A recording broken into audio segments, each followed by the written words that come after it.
I'm Linda Hopwood, pastor of Ives Chapel United Methodist Church. Today we're going to take a look at a spiritual practice you might be surprised is considered to be a spiritual discipline. Sometimes when they are young, girls like to write in diaries. Usually the contents of a girl's diary are very secret. And sometimes, at least the diaries that I've seen, often have a little lock on them and a very small key that can lock the diary. I confess that as a young girl, I was never one to keep up with a diary, so I suppose it's not a real surprise that keeping a journal also is not one of my favorite spiritual disciplines.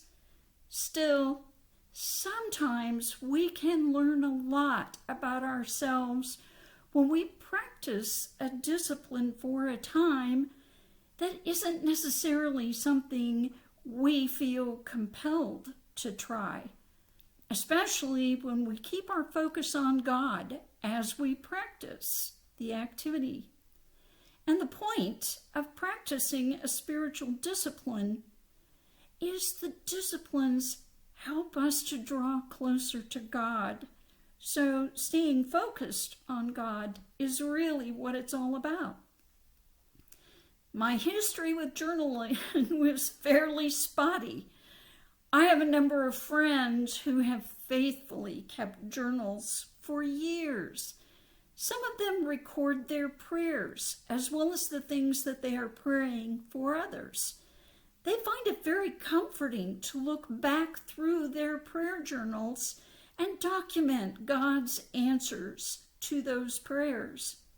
Other friends use their journals as part of their prayer and devotional times.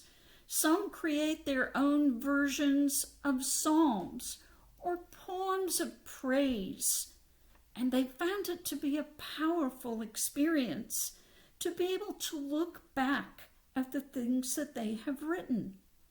John Wesley faithfully kept a journal and frequently published portions of his journals to support key ideas that he wanted to explain and illustrate.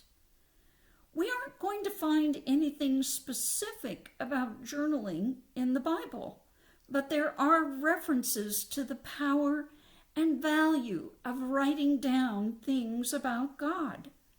Setting aside a daily time to write in a journal can help us reflect on who we are and what our relationship is like with God.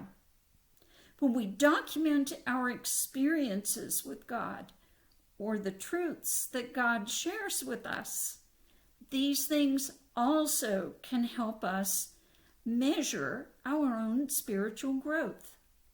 I invite you to consider trying to keep a journal this week and use this writing time as a way of praising God. Amen.